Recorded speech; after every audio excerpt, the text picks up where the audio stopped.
los participantes, ¿te parece? Así Dale. paso después a presentarte formalmente. Dale. Bueno, ya tenemos muchas personas conocidas acercándose, tratando de disfrutar de este espacio de intercambio entre docentes. Vicky, capaz que podemos proyectar la presentación de Rubik.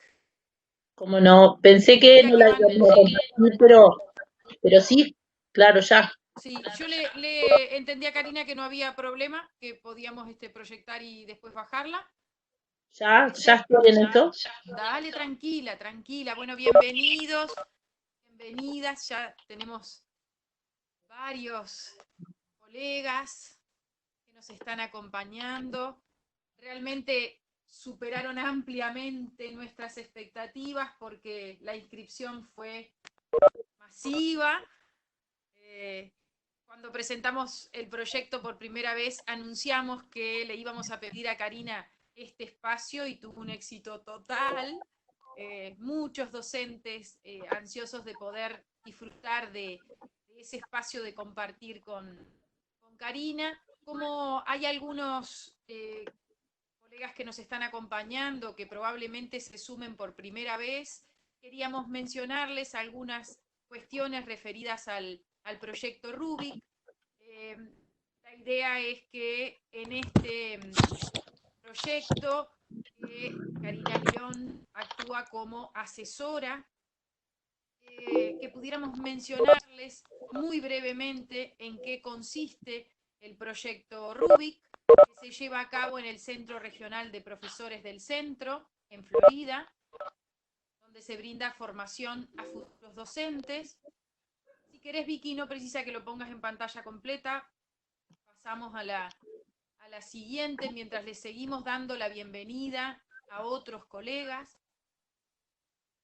El agradecimiento ahora y al finalizar estaremos muy agradecidos de que nos acompañen, que acepten este desafío de seguirnos formando. Docentes que en este momento tenemos múltiples requerimientos y sin embargo seguimos buscando un espacio para poder conectarnos, para poder disfrutar de espacios en conjunto. El proyecto Rubik tiene como propósito favorecer el diseño de estrategias investigativas, favorecer el desarrollo de estrategias investigativas en futuros docentes en el marco del aprendizaje ubicuo.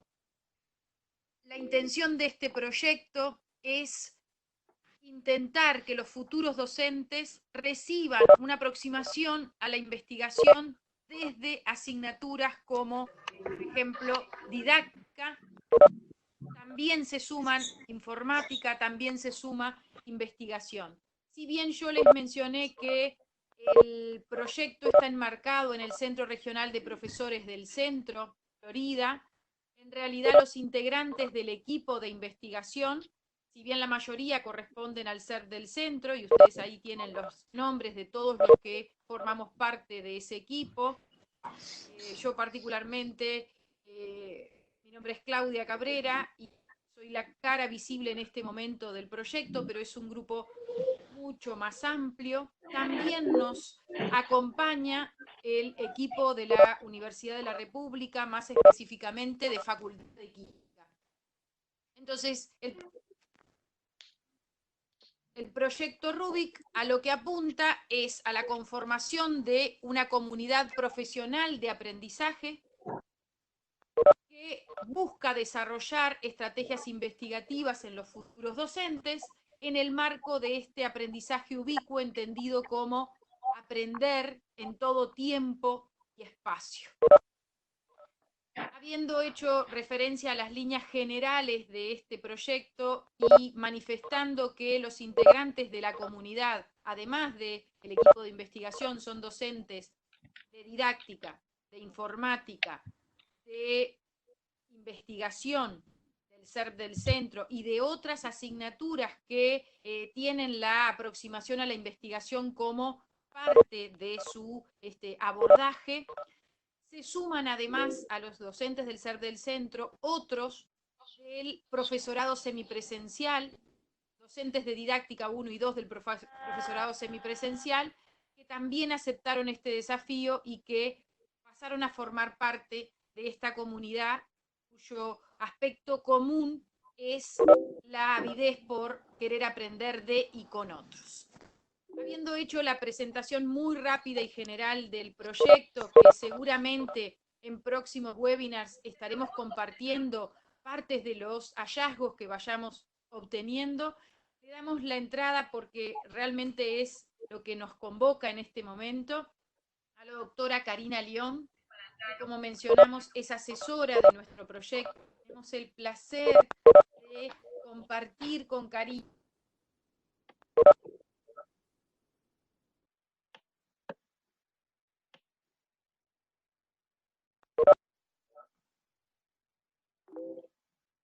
¿Se ve? Se ve ¿Se escucha? perfectamente. Bueno, me van diciendo cualquier cosa para que no me quede sola hablando. Hay un eco, no sé por qué es. Sí, tranquila que te vamos avisando cualquier cosa. Perfecto. Yo quería trabajar sobre todo el tema del aprendizaje mediado tecnológicamente. ¿Cuáles son las habilidades que no son nuevas, digo, no son por la pandemia, digo, que se vienen trabajando en temas de tecnología hace tiempo, en investigación y tecnología, sobre todo desde el punto de vista de los aprendizajes? Me voy a focalizar en habilidades, voy a trabajar habilidades que tienen que ver con el aprendizaje y con la investigación cuando hay mediación tecnológica. Es una presentación específica, por momentos quizás un poco compleja porque trabaja datos que son de investigación, pero me parece que puede generar un montón de puentes para repensar la enseñanza. ¿Y por qué lo pienso? Porque en realidad para saber cómo enseñar, primero tenemos que tener claridad acerca de cuáles son los cambios que hubo en los aprendizajes. Y entonces de lo primero que voy a hablar es un poco más genérico, pero tiene que ver con los escenarios. Los escenarios, y me gusta esta imagen porque habla de puentes, lo que nos permitió, digo, por lo menos en el caso de nuestro país, ¿no?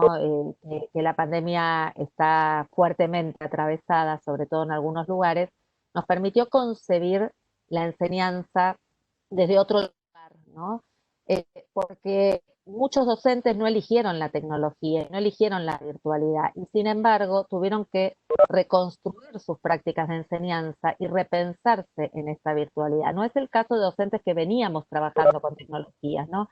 Y sobre todo la metáfora más fuerte tuvo que ver con estos puentes, con los puentes entre el sistema educativo y la familia, con los puentes entre docentes, con las articulaciones comunitarias, con esta posibilidad que hoy tenemos más fuertemente, ¿no? De estar cerca aún estando mediados tecnológicamente. Y el puente de la pandemia es un sostén y las manos son muy fuertes, porque lo que tuvimos que hacer sobre todo es tomar decisiones que tuvieron que ver con los vínculos, con la humanización de las prácticas y menos con los contenidos, ¿no? Y esto es un gran aprendizaje, ¿no? Y es también un shock fuerte. Nosotros, sobre todo en el nivel superior, estamos acostumbrados a lo curricular y que lo curricular marca, y sin embargo, lo primero que tuvimos que salir a pensar es dónde están nuestros estudiantes, qué acceso tienen a las tecnologías, cómo están pasando esta pandemia. Y esto es de profunda transformación en las prácticas, ¿no? Pero estos escenarios, sobre todo los tecnológicos, son escenarios que son distintos a los del sistema educativo. ¿Por qué lo digo? Porque en general las tecnologías son inmersivas. ¿Qué significa inmersivas? Profundas. Esto es, cuando uno mira una serie, quiere ver el próximo capítulo, cuando uno juega un videojuego, quiere llegar al próximo nivel, no salís del entorno porque estás inmerso en ese entorno. El sistema educativo en general opta siempre por la extensión más que por la inmersión y la profundidad. Tratamos de dar muchos contenidos, tratamos de abarcar muchos temas y nos quita profundidad, ¿no? Y las tecnologías justamente atrapan por esa profundidad que tienen, por ese no salir de ese entorno, por esa inmersión. Y son rasgos que están buenos para pensar qué habilidades y para pensar qué prácticas, ¿no? De enseñanza. Por otro lado, los escenarios con tecnología son inmersivos. son multiexpresivos, perdón. Multiexpresivos tiene que ver con la posibilidad de expresar a través de distintos formatos la enseñanza y los aprendizajes. El formato que tenemos ahora, el sincrónico, yo digo, también con la pandemia, acá hablé como de dos enfermedades, la civitis y la sincronitis, ¿no? Parecía que si no estábamos en un encuentro sincrónico no estábamos dando clase y si no pensábamos muchas actividades no estábamos enseñando. Y en realidad estaría bueno pensar cuál es el valor de un encuentro sincrónico, cuándo se justifica. Y la multiexpresividad de las tecnologías es que podemos enseñar y aprender a través de muchos formatos. Hoy, por ejemplo, para expresar que alguien aprendió, lo puede expresar a través de una infografía, de un podcast, de un meme, de una tabla, de un texto, de un multimedia, ¿no? Hay muchas formas de aprender y hay muchas formas de expresar eso que se aprendió. Hay muchos formatos y los formatos son expresivos. Y acá volver a Elsner, que en Cognición y Currículum hace muchos años habló de la dimensión expresiva del conocimiento, que tiene que ver no solo con el arte, tiene que ver con la multialfabetización, con la posibilidad justamente de generar trayectorias heterogéneas en aprendizajes diversificados, con diversidad cognitiva, pero a la vez expresando esos aprendizajes de múltiples maneras. Acá hay un rasgo de estos escenarios que es el más complejo del punto de vista de los aprendizajes. Son los 3 y 4 que los voy a trabajar juntos, ¿no? Que es el de mediaciones simplificadas e invisibilización de los procesos. Barico, en The Game 9, un libro que recomiendo, trabaja sobre esta idea de mediación simplificada, que a mí me dio mucho para pensar. ¿Por qué? Porque con las tecnologías las mediaciones son sencillas. Yo hago un clic y entro al Zoom, hago un clic y entro a una app, a un tutorial. No hay mucha mediación, es a un clic de distancia, ¿no? Y los procesos de aprendizaje y los procesos cognitivos tienen muchas mediaciones.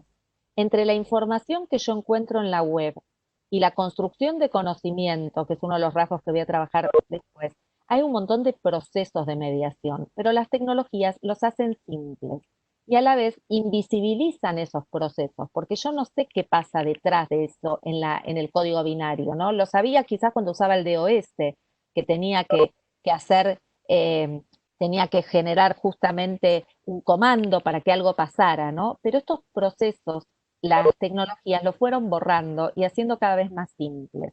Y una de las cuestiones de estos escenarios más complejas es esta, ¿no? Es cómo hacer visible ese pensamiento, cómo hacer visible las mediaciones, cómo ayudar a los estudiantes a que tengan una idea de qué están poniendo en juego cuando construyen conocimiento, porque la tecnología lo simplificó. Voy a volver sobre esto, ¿no? Estoy recién esbozando algunos escenarios de colores que nos traen las tecnologías. Y el otro rasgo que es interesante, que también lo trabajo en conjunto, el 5 y el 6, es que la información está fragmentada, en general los entornos están fragmentados. Nosotros para hacer alguna actividad o para buscar una información no estamos solo en un entorno, buscamos en redes, buscamos en distintos lugares, o sea, se empieza a fragmentar esa información y a desmaterializar la experiencia, porque en realidad la experiencia deja de ser física y empieza a ser digital. Eh, Así que estos son algunos de los rasgos que después sí va a haber lugar a preguntas y vamos a poder, eh, solo quiero presentar, denme un ratito y después todas las preguntas van a ser bienvenidas. Y la presentación ya se la compartí a Claudia, así que la van a poder tener también. Los aprendizajes, ¿cómo son en estos contextos? Algunos rasgos de estos aprendizajes. Justo a tiempo, que tiene que ver con la ubicuidad, con la posibilidad de estar y con la pluricontextualización. Acá estoy tomando dos de las puntas. La pluricontextualización es que uno no aprende, nunca aprendió en un solo lugar, ¿no? Pero antes teníamos como la ilusión de que se aprendía cuando estábamos en el aula, ¿no? Sea el aula universitaria, sea el aula de formación docente, sea el aula que fue. Y las tecnologías rompieron esa idea de aula. Hoy el aula es casi un Zoom, ¿no? En muchos casos.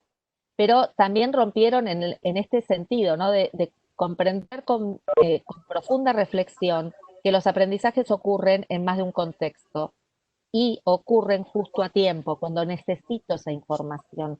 Quizás el docente o docente explica un montón de temas, pero el aprendizaje no se da en simultáneo cuando el docente explicó. Se da cuando en el justo tiempo necesito la información o hago un insight para que esa información que tuve o ese ejercicio o esa actividad o esa estrategia didáctica maravillosa que el docente desplegó, yo lo entiendo en el momento en que eso lo necesito aprender, ¿no? Y la otra diagonal, que es asociada a esto que yo decía de la fragmentación de la información, tiene que ver con que muchos de los aprendizajes hoy son horizontales y son asociativos. ¿Por qué Internet funciona de un modo asociativo? En Internet no necesitamos comprender, vamos navegando asociativamente, asociamos a partir de hipervínculos. Esos hipervínculos ni siquiera los elegimos nosotros, ¿no? Los elige quien programa, son arbitrarios, ¿no? Y vamos navegando y vamos asociando en una información que es horizontal y no está jerarquizada. Nosotros nos formamos, o lo digo por mí, yo me formé con una concepción epistemológica muy jerárquica del conocimiento, donde estaban los conceptos madre, los ejemplos. Hoy el ejemplo y el concepto, esos mapas conceptuales, se rompieron porque el aprendizaje es más por asociación y no tanto por comprensión. Tenemos que llegar a procesos comprensivos, ¿no? Pero Internet no jerarquiza la información y por eso ese proceso epistemológico de jerarquización de la información está roto, ¿no? Tenemos que ver si queremos hacerlo, si queremos llegar a eso, pero en principio sí hay que comprender que los aprendizajes hoy son más horizontales y esto también repercute en muchas cosas, ¿no? No están estudiadas, o por lo menos no por mí ni por mi equipo, pero el tema de las jerarquías tiene que ver también con la autoridad. ¿Quién tiene la autoridad del saber? Y esta horizontalidad puede tener otro tipo de consecuencias en relación con los roles en las aulas, ¿no? Y con la jerarquía o con la autoridad y con un montón de otras cuestiones, ¿no? Y por último, y esto lo voy a trabajar al final, la autorregulación. La autorregulación es un concepto muy importante que acá el equipo está trabajando en habilidades y vamos a llegar seguramente a las habilidades metacognitivas que tienen que ver con la autorregulación, que es la posibilidad de ir contra eso que decía del aprendizaje invisible, ¿no? Y hacer visible el pensamiento y es que los propios estudiantes y nosotros como docentes sepamos qué procesos ponemos en juego cuando aprendemos. ¿Cómo aprendo yo? ¿Qué me es más fácil? ¿Qué me es más complejo? Es poder darse cuenta y autorregular el proceso del propio aprendizaje. Avanzo un poquito más. Voy a hablar de habilidades de primer orden y habilidades de segundo orden. Las de segundo orden son como meta habilidades, ¿no? Que se logran una vez que se logran las primeras habilidades, las más cercanas en relación con el conocimiento, con las tecnologías. Y después, por supuesto que voy a dar lugar a preguntas porque sé que no es una presentación sencilla, pero me parece que es importante comprender qué cambios hay en los aprendizajes para no seguir enseñando linealmente, ¿no? Porque hay una ruptura que en esa secuencia lineal que es importante comprender por qué, ¿no? Algunas de las cuestiones que están más asociadas hoy con las tecnologías y que son certeras tienen que ver con el pensamiento lógico y el estratégico, ¿no? Que viene de la mano de la informática, pero que también viene de la mano de las secuencias que generamos, sobre todo en entornos virtuales, ¿no? Que son secuencias que siguen muchas veces un pensamiento lógico y estratégico. Pero además, para hoy estudiar o mediar un aprendizaje con entornos virtuales, tenés que tener un pensamiento lógico, ¿no? De cuáles son los pasos y también estratégico, qué te conviene hacer antes, qué te conviene hacer después, cómo autoorganizar el trabajo, ¿no? Hay otras habilidades que tienen más que ver con lo comunicacional y con lo creativo. Esto no siempre se da, ¿no? Pero se da en estrategias que generan buenos vínculos, ¿no? Yo hablaba de los sostenes, buenos vínculos, buenas comunicaciones que no son solo radiales entre docente o tutor y estudiante, sino comunicaciones que tienen que ver con grupos. algo que por lo menos acá vi mucho, no digo acá, es en Buenos Aires, es que muchas de las actividades que se generaron en esta pandemia, que a nosotros nos sigue atravesando, ustedes tienen más suerte del otro lado del charco, es que muchas de las actividades que se dieron eran actividades para hacer solos, solas, ¿no? Y en este aislamiento lo más difícil era la soledad y es no tener tu grupo, ¿no? Tu grupo.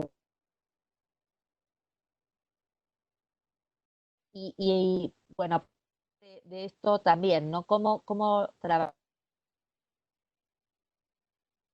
la colaboración que está ahí en la última, ¿no? Como tecnologías para que no sean todas clases que se... ¿no? Esto implica una transformación de clases, pero también entender, y yo voy a dar algunos tips, también entender que con las tecnologías hay una experimentalidad, puede fallar, puede fracasar, pero podemos arriesgar, ¿no? Y todo lo que tiene que ver con lo creativo, también cuando trabajamos esto que decía, el multiformato, se generan eh, maravillosas estrategias y habilidades de primer orden, ¿no? Hacer un museo virtual, por ejemplo, le genera a un estudiante la posibilidad de sacar fotos o capturar imágenes que les gustan y construir un museo. Hay un montón de oportunidad en estas habilidades de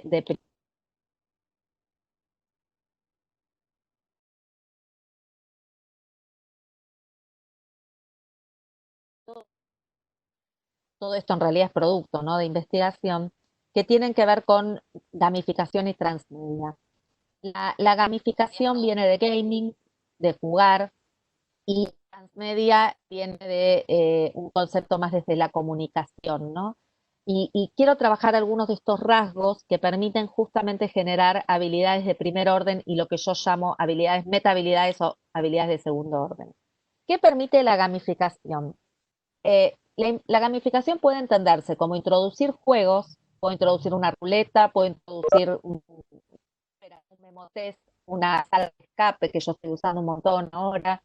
Se pueden usar juegos en la estrategia didáctica o gamificar toda la estrategia didáctica, que es plantear toda una estrategia de enseñanza a través de una narrativa que atrape con desafíos y con logros. Yo puedo partir de un problema, esto es un videojuego que en su momento desarrollamos con mi colega Vero Perosi, que partía de una emergencia en la ciudad y vos tenías que resolverla, pero bueno, empezaba con una narrativa, ¿no? Vos sos ciudadano de esta ciudad, querés llegar a alcalde, para llegar a alcalde tenés que hacer esto, esto y esto, ¿no?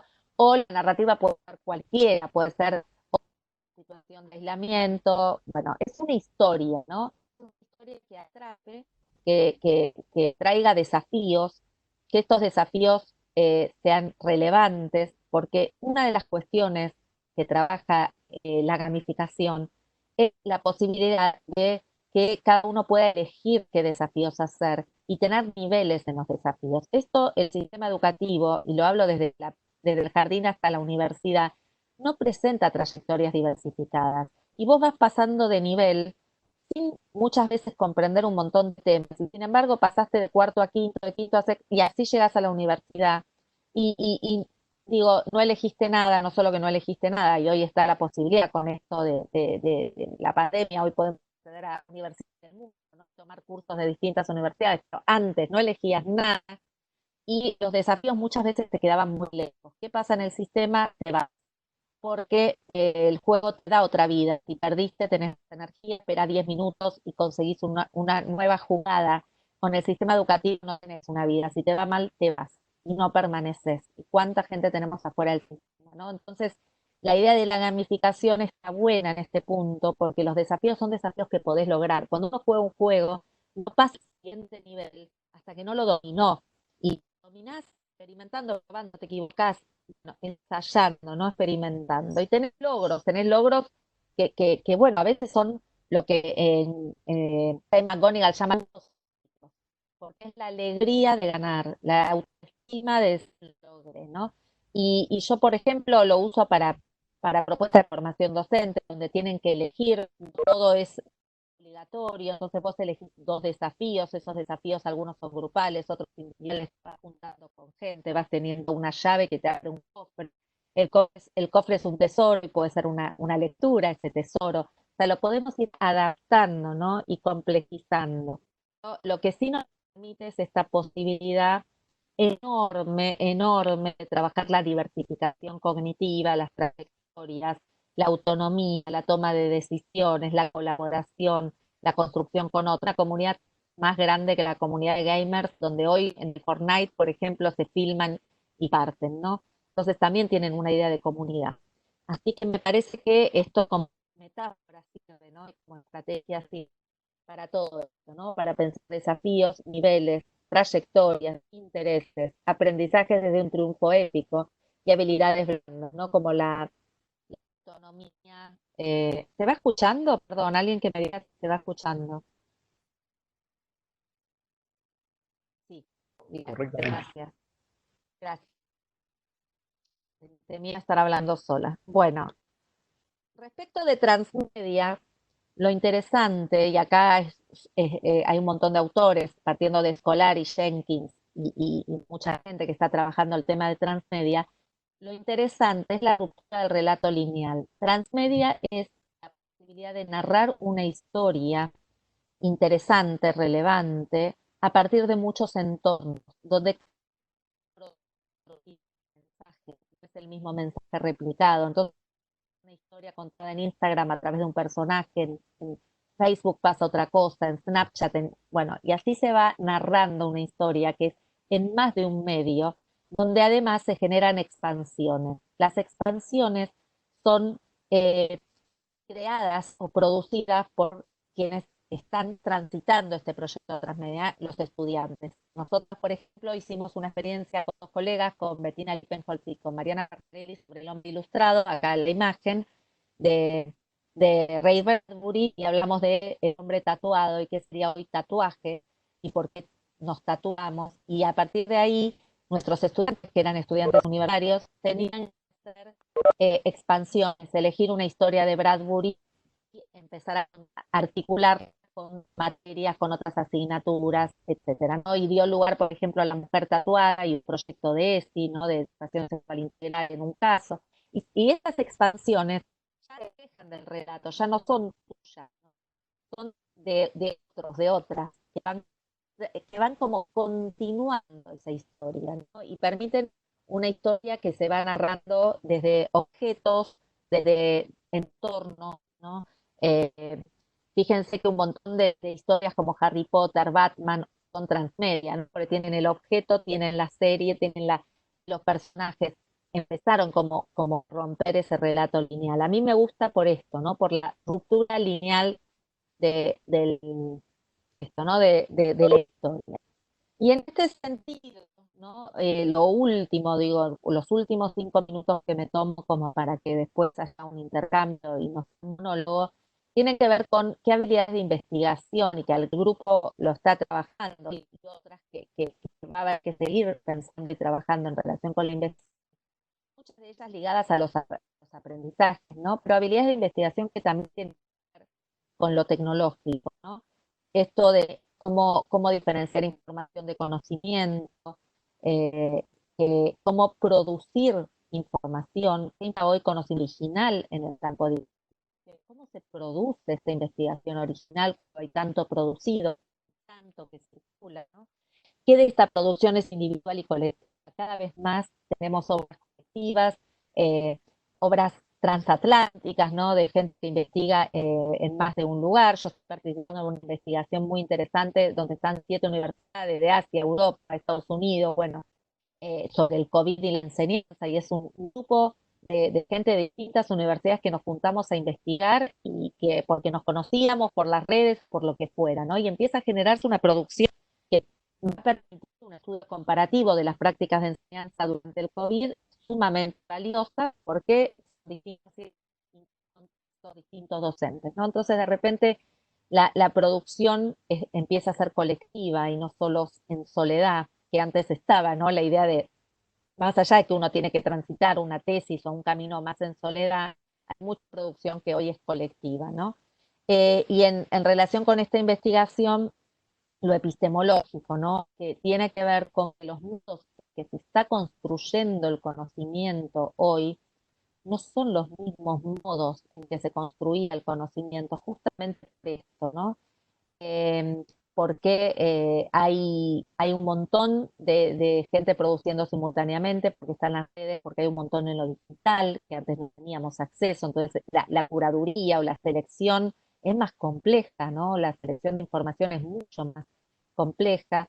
La comunicación de la investigación requiere otros formatos, porque también tenés que publicar ya no en el formato clásico, en formatos digitales, con el metadato, elegir el metadato. O sea, hay un montón de otras cuestiones que se agregaron como habilidades en la virtualidad o con la digitalización, ¿no?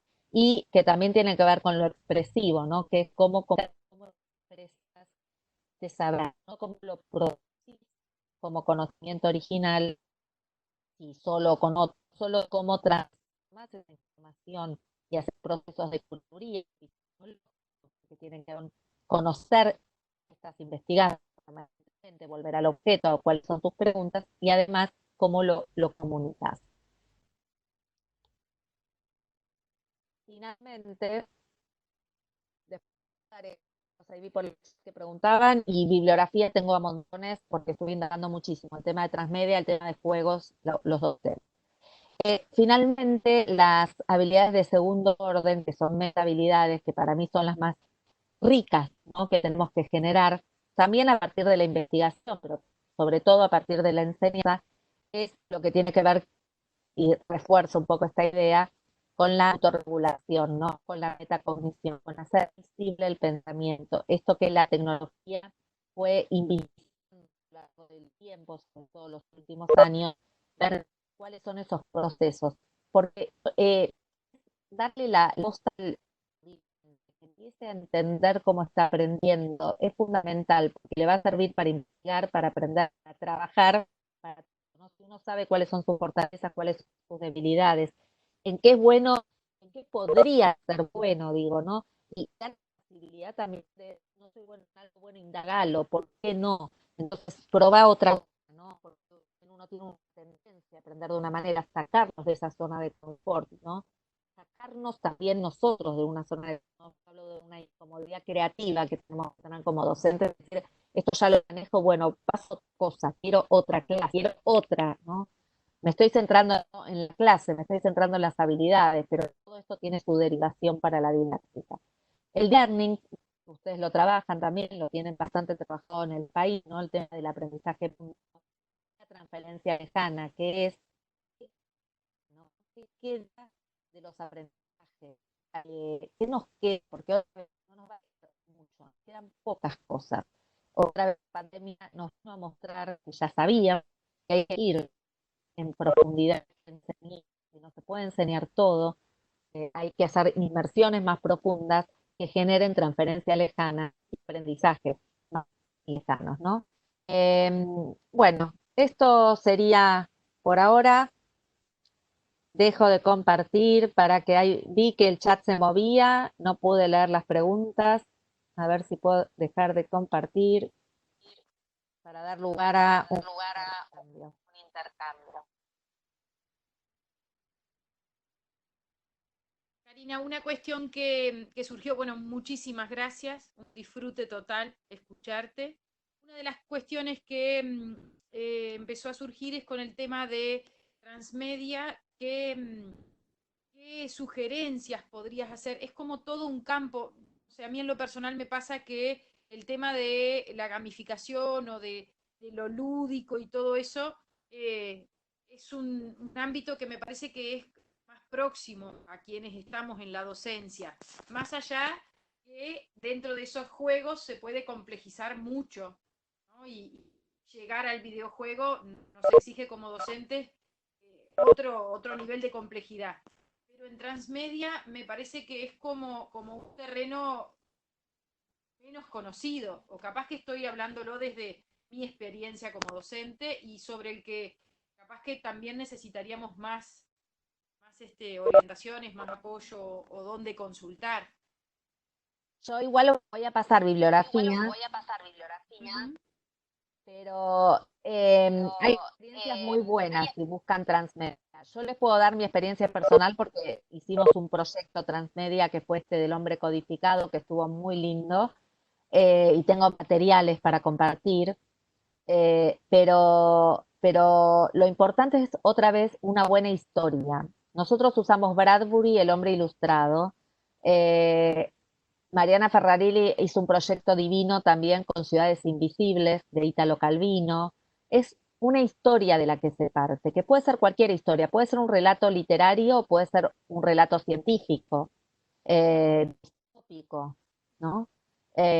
Como los que hoy hay en las series son fuente de inspiración para eso, ¿no? Y uno empieza con ese relato porque que tiene que tener fuerza, porque si ese relato no tiene fuerza, no da lugar a expansiones, a que uno pueda tomar un rasgo de ese relato y construir su propia expansión, ¿no? Entonces, en ese sentido, la fuerza del relato, encontrar relatos poderosos, relatos potentes. Yo les puedo pasar un montón de bibliografía, vale la pena meterse en esto, porque lo rico de Transmedia no es solo que uno genera una historia en muchos entornos, sino el lugar del prosumidor, el lugar del estudiante o quien lee la historia con su imaginación, seguir produciendo la historia, ¿no? Cuando yo estaba en el CITEP y después, bueno, lo dejé, el CITEP es el Centro de Innovación en Tecnología y Pedagogía de la UBA, habíamos empezado un proyecto transmedia que después siguió y los pueden ver. En la UBA hicimos dos, el CITEP hizo dos, que son sobre todo uno, ¿no? Que es bien transmedia, que se llama 36 Coronas, que es una historia basada en un legado, ¿no? De quién se queda con las 36 coronas, una historia familiar, de misterios, de enigmas, pero para los enigmas tenían que resolver cuestiones matemáticas. Y entonces es de pensamiento matemático. Para quienes, gracias Sergio, sí, está genial, 36 coronas. Yo estuve en la gestación, después me fui del CITEP, pero ahí empezamos a pensar, ¿no? El tema de transmedia. Y la historia es pensamiento matemático, porque digo, en general, la gente de matemática dice, no, con matemática no se puede. Y la hicimos con un tipo de matemática, ¿no? Y tenían, y bueno, pero es otra vez, no era la matemática por la matemática sola, era la matemática para resolver un enigma, un misterio, ¿no? Entonces no te quedaba otra que investigar, ¿no?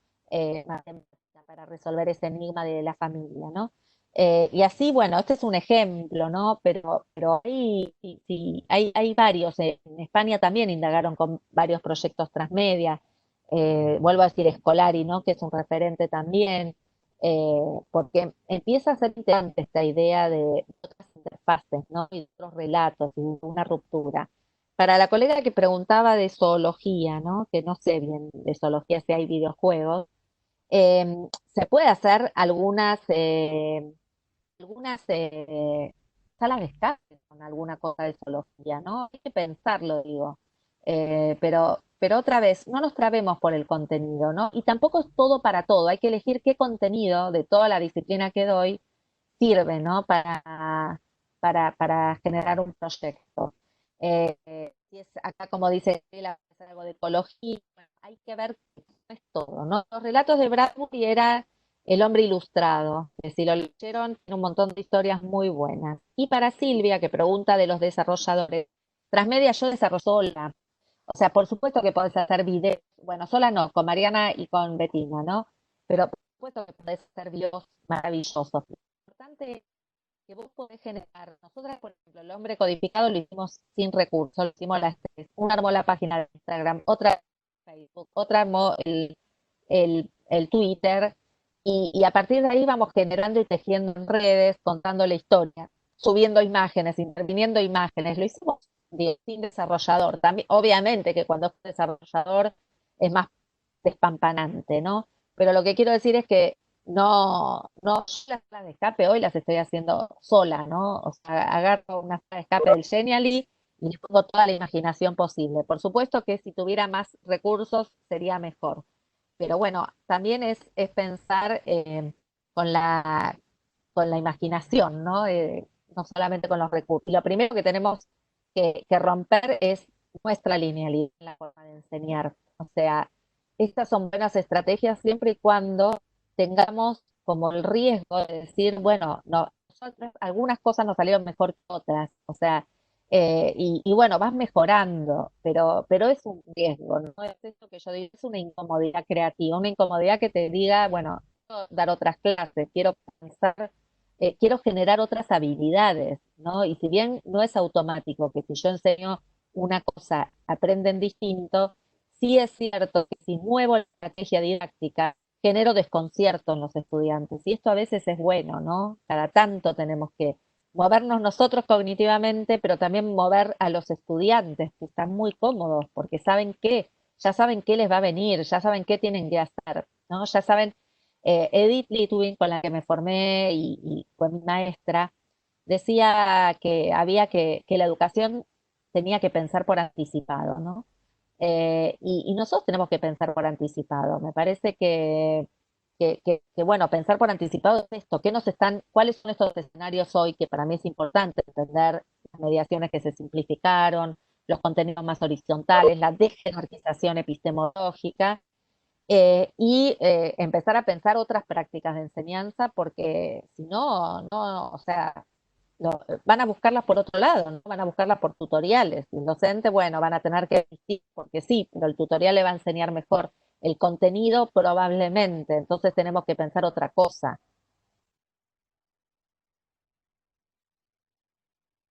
No llego a leer el chat mientras hablo, a ver si hay preguntas. Eh, Ah, sí, ¿qué diferencia? dale, dale. Eh, para quien preguntó diferencia entre ludificación y gamificación, yo no lo diferencio. Para mí, gamificación va en la línea de ludificación. Una es una palabra más española, la otra es una palabra más anglicana con un neologismo español, pero todo tiene que ver con lo lúdico, ¿no? Con jugar. Y otra vez, refiere tanto a meter juegos como un Kahoot, a gamificar o ludificar toda la propuesta didáctica. Yo puedo montar toda una materia sobre la base de la ludificación o gamificación.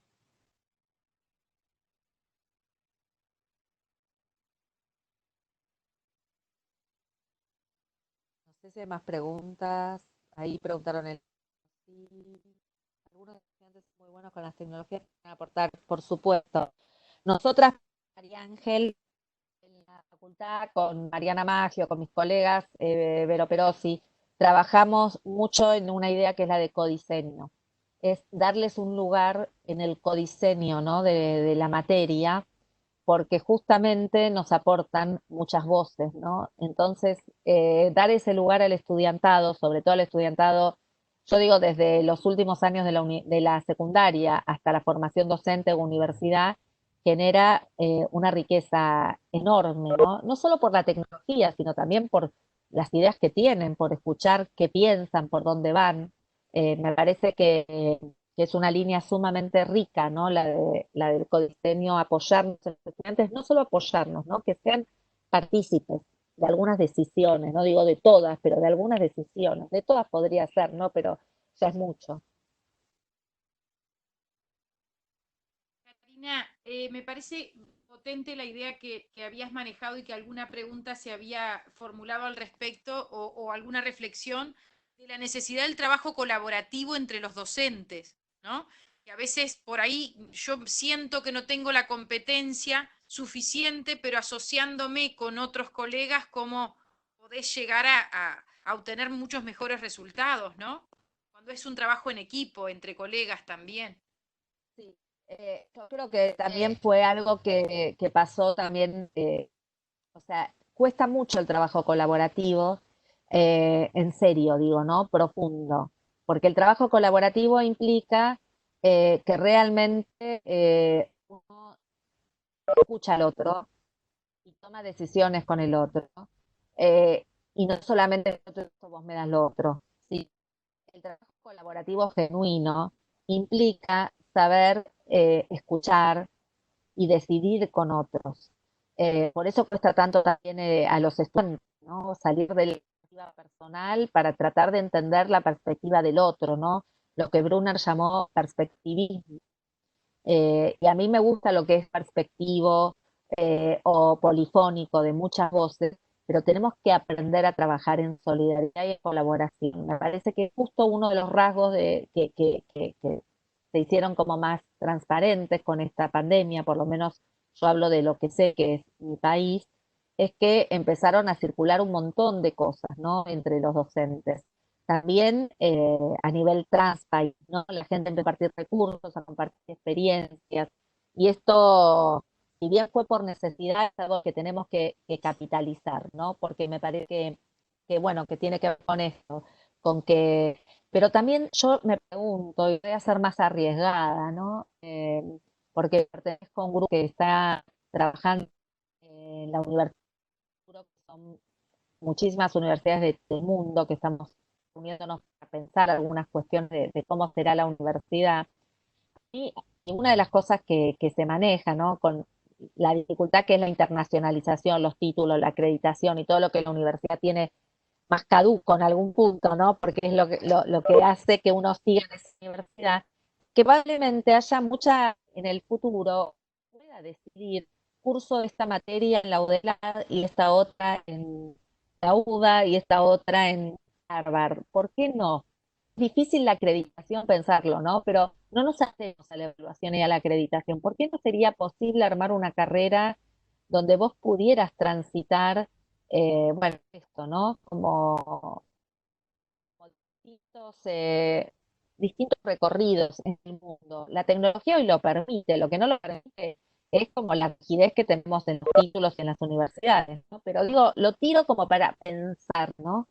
Que uno podría hacer casi un transmedio de proyecto personal, ¿no? De cursando con los docentes y docentes que le interesan en el mundo, ¿no? Es algo que es loco, pero podría pensarlo en próximos años, o sea, otra vez pensando por anticipar. A mí me parece que hoy, por ejemplo, yo puedo asistir a charlas donde daba Berardi, que es a mí un filósofo mucho, es otro libro, Futurabilidad, que les recomiendo, Futurabilidad. Y bueno, lo que digo es, yo puedo citar a Berardi, que está en Italia, creo. Y está perfecto, ¿no? Pero esto imagínenselo como una cuestión de ciudadanía del mundo, ¿no? Donde uno pudiera armar sus trayectorias en función de intereses y en función de acreditaciones más flexibles, ¿no? También para pensar, digo, ¿no? Para investigar un poco más.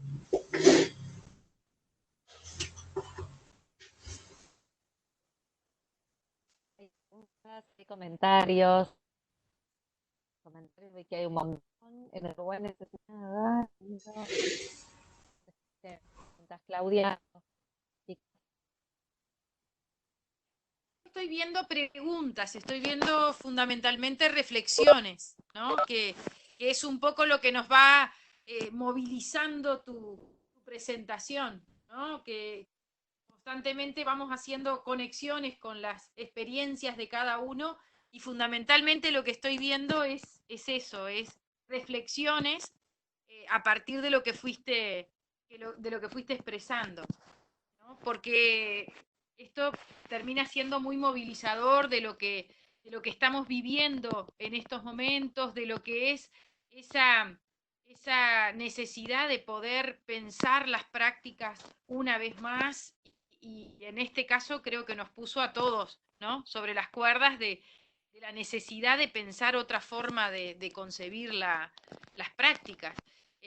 Creo que nos por eso desde las habilidades, ¿no? Porque uno tiene que pensar, yo pienso en términos políticos también, ¿no? En la inclusión de nuestros jóvenes en el mundo del trabajo, en las prácticas profesionales, nosotros también si formamos docentes, estamos formando a un mundo incierto en el que tampoco sabemos cómo se va a aprender en los próximos años, cómo va a ser la escuela en los próximos años, cuáles van a ser las habilidades que se necesiten.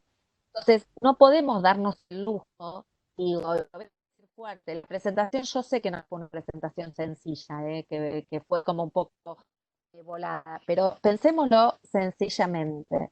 Si nosotros estamos formando sobre la certeza que lo que le vamos a dar es lo que va a servir, es la primera certeza que tenemos que derribar, porque somos los primeros que tenemos que ser como conscientes de que estas habilidades se mueven mucho y que las profesiones se mueven mucho y que la todo todo con inteligencia artificial, no usa dinero, usa solo reconocimiento facial para pagar, para todo.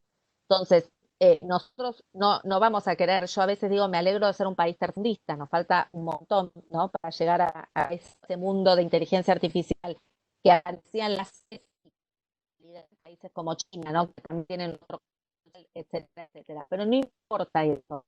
Tenemos la hipótesis de que estamos enseñando a docentes que van a enseñar a alumnos distintos, que no sabemos cómo van a ser, que no sabemos qué habilidades vamos a hacer.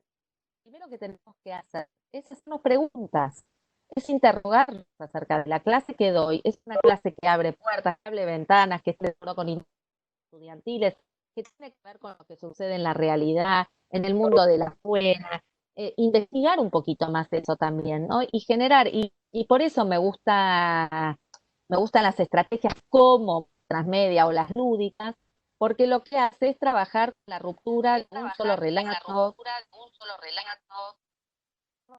La verdad, no hay una sola perspectiva. Karina, habría otra pregunta acá referida a que el marketing y la publicidad vienen utilizando transmedia. ¿Por qué no se ha podido instalar en los escenarios educativos? ¿Se debe a alguna debilidad del recurso? No, no es por el recurso humano, digo, ¿no? En todo caso. Es por nosotros, es porque no le damos cabida. Creo que la profesión docente es de las más rígidas, o perspectivas. Pero bueno, los recursos están a tiempo y es verdad. ¿Qué es el primero? Y el marketing es el primero, ¿no?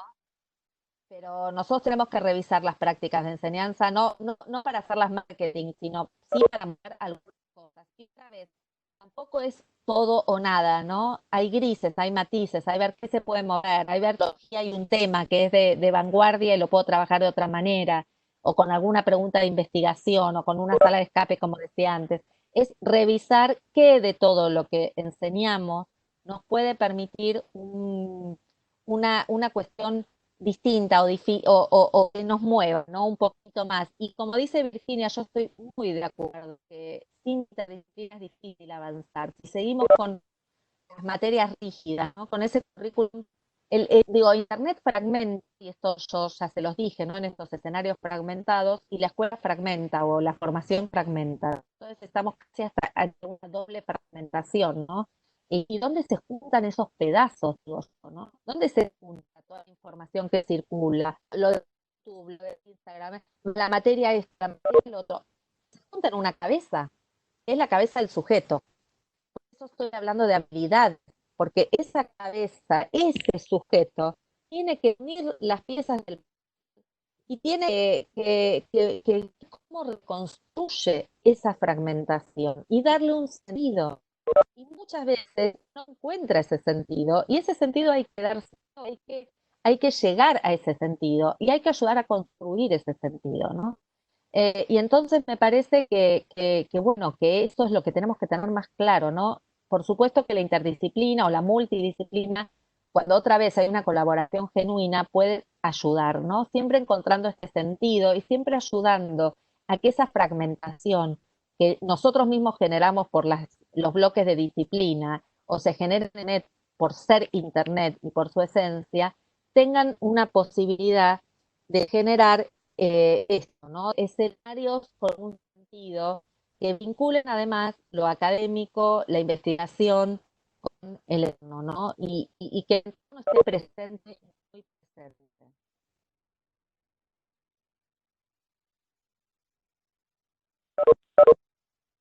Otra pregunta vinculada a esta modalidad de inmersión, ¿no? Que vos decías que no es característica de la escuela, ¿no? O del ámbito educativo, ¿sí? Y sin embargo apunta a conectar con la vida diaria. A ver si la logro. Sí, la vi. Si la logro Sí, la vi. La de Gabriela. Sí, me parece muy linda la pregunta. A ver, me parece que nosotros en la cátedra en la que estamos, hemos por eso. Empezamos, ¿qué pasa si en lugar de hacer teóricos y prácticos, sacamos teóricos y prácticos y hacemos una propuesta de todo un lunes investigar un tema, ¿no? Porque en nuestras materias, por lo menos en la facultad, separaba teóricos y prácticos, y nosotros decidimos no hacer esa separación con el equipo, ¿no?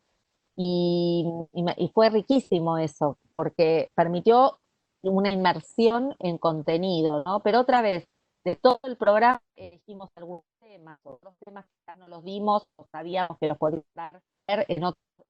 Nosotros no somos los otros, ¿no? Es una decisión que ya editó en su época, el Litwin que nos formó. Porque los libros los pueden leer solos, trabajamos de otra manera. Entonces son decisiones pedagógicas, pero son decisiones pedagógicas basadas en la captura de estas tendencias culturales. Esto que yo les dije de los escenarios inmersivos expresivos, no son de educación, de los objetos de la cultura, pero capturar esos rasgos de la cultura para comprender y es fundamental, porque son nuestros estudiantes están en estos objetos culturales, o juegan muchas horas videojuegos, o mirando series, o en el celular con una aplicación.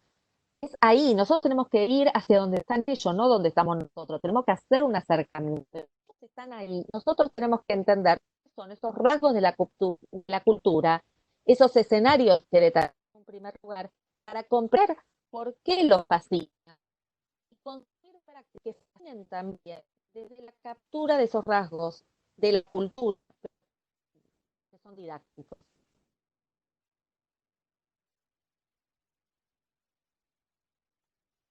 Nos preguntan cómo encontrar los textos que mencionaste, Karina. Capaz que nosotros, como seguimos en contacto contigo, capaz que te preguntamos específicamente algunas de las cuestiones que fuiste mencionando, y como tenemos los mails de todos los participantes porque se registraron, podemos hacerles llegar. ¿Te parece?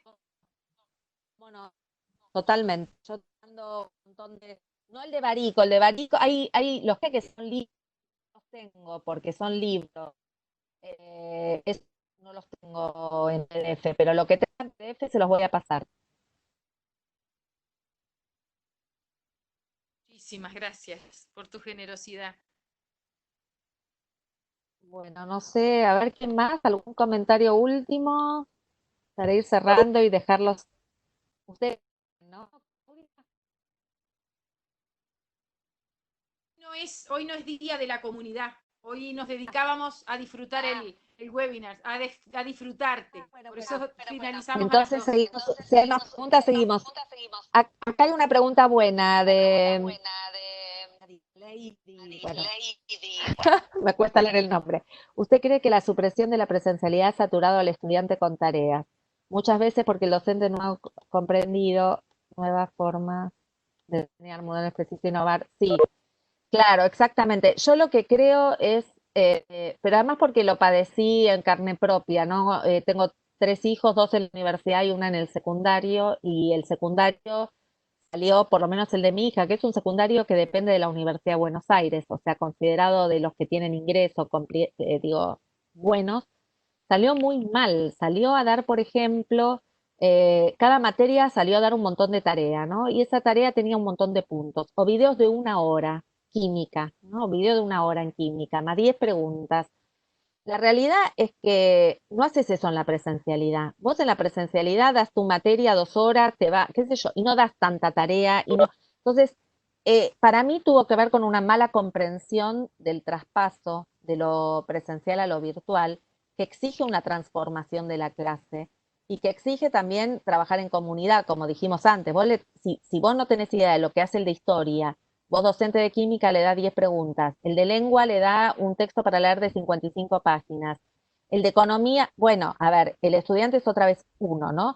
¿Cuál es el riesgo en esto? Que los chicos están solos, sin sus amigos, angustiados porque no pueden salir, por lo menos nosotros estamos hace 3 meses sin poder salir, con un panorama de que esto sigue. Lo que menos tenés que generar es más angustia y más ansiedad, que es lo que generó la escuela, ¿no? Y esto es un riesgo enorme. ya no se trata de comprender la enseñanza, se trata de comprender la vida, digo, se trata de comprender que las familias no están bien, que la están pasando mal, muchas familias, hay mucha violencia doméstica, hay los docentes están trabajando con sus hijos al lado, muchas veces con nenes chiquititos, tratando de que mientras llora el nene y bien. Entonces digo, se trata otra vez, si da 5 contenidos menos, ¿en qué le va a cambiar a este estudiante del secundario? O sea, otra vez, ¿no? Es como casi un sentido común, como dice Tomucci, ¿no? Un sentido común que no es el más común de los sentidos, pero que hoy se necesita muchísimo. Porque es esto, pensá que lo que vos le dices de 1 hora de video, a alguien que no tiene conexión le cuesta un montón. Pero además es un montón de tiempo, y además es una la tarea, y además es no llego, ¿no? Para el alumno obligado, el otro dice, bueno, ya está. Y yo termino pedagoga diciéndole a mi hija, ¿sabes qué? No hagas todo, hacer algunas cosas, que es lo contrario a lo que pienso, digo, ¿no? Pero es principio a través de realidad.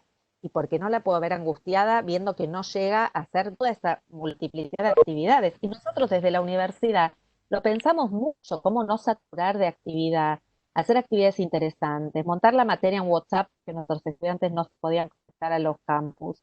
Entonces, tenés que tomar decisiones que tienen que ver con la inclusión, que son políticas y que son pedagógicas, pero otra vez tienen que ver con una realidad y el docente tiene que saber leer la realidad y eso también es innovar, porque la innovación te va a llevar, o sea, si vos sabés que no podés dar todo ese contenido y tenés que elegir, te va a llevar a una selección curricular, a que ese contenido, si querés que lo aprendan de la mejor manera, entonces a variar tu clase, ¿no?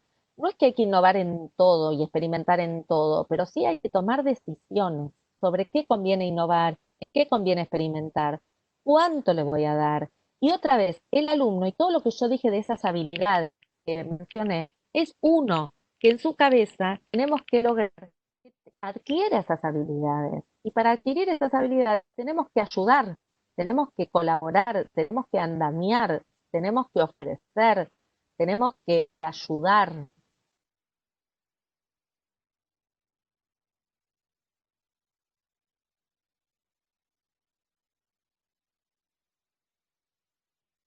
Y yo creo que las políticas educativas tienen que cambiar, pero es lo más complejo, ¿no? Yo digo esto y la universidad a la que pertenezco, que es la Universidad de Buenos Aires, tiene una resolución en la que todos los finales son obligatorios y presenciales, con lo cual los alumnos están cursando y el final vendrá cuando venga, ¿no? Yo creo que hay que hablar de educación. Esto lo anticipó García Canclini hace muchísimo, cuando hablaba del concepto de hibridación. Después googleen hibridaciones, García Canclini, van a encontrar que ya anticipaba muchos años antes, por eso siempre me gusta esto de anticipar lo que va a venir, la idea de una hibridación, seguramente con modelos mixtos y blended, en los que por supuesto la virtualidad se arte, ¿no? Y el cambio curricular se va a cambiar las prácticas de docentes, ojalá, ¿no? Yo creo que es una dialéctica. Nosotros como docentes tenemos que cambiar la y exigir ese cambio curricular. Digo, en todos los niveles del sistema en el que estemos, ¿no? En universidad, en formación docente, en secundaria, ¿no? En lo que estemos. Hay que priorizar ese cambio curricular. Me parece que es uno de los aprendizajes que tenemos que capitalizar de la pandemia y también me parece que es bien, ¿no?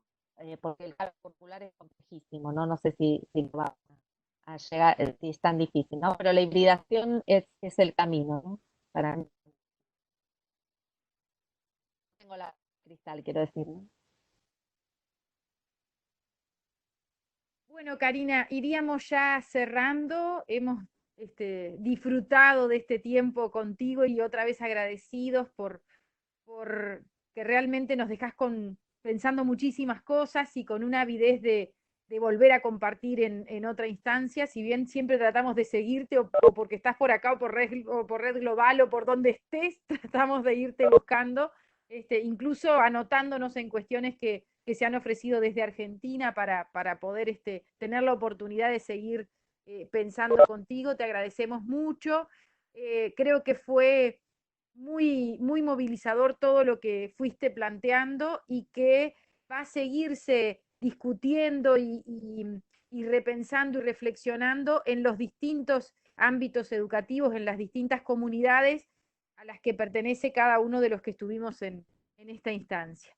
Entonces, agradecerte nuevamente y bueno, a todos los que nos fueron acompañando, decirles que la idea es continuar con estos intercambios y enriquecernos mutuamente con distintos aportes que puedan ir surgiendo en el trabajo de este proyecto.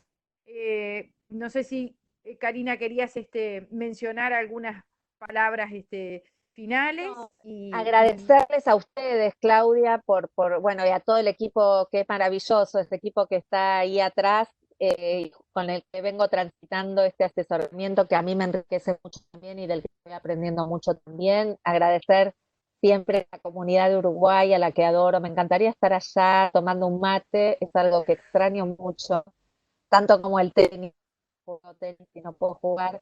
Eh, pero bueno, vendrá esa cercanía desde otro lugar. Muchas gracias muchas gracias y vi muchos colegas a los que quiero mucho de ese otro lado del charco, así que también agradecerles la oportunidad. Muchas gracias, Karina.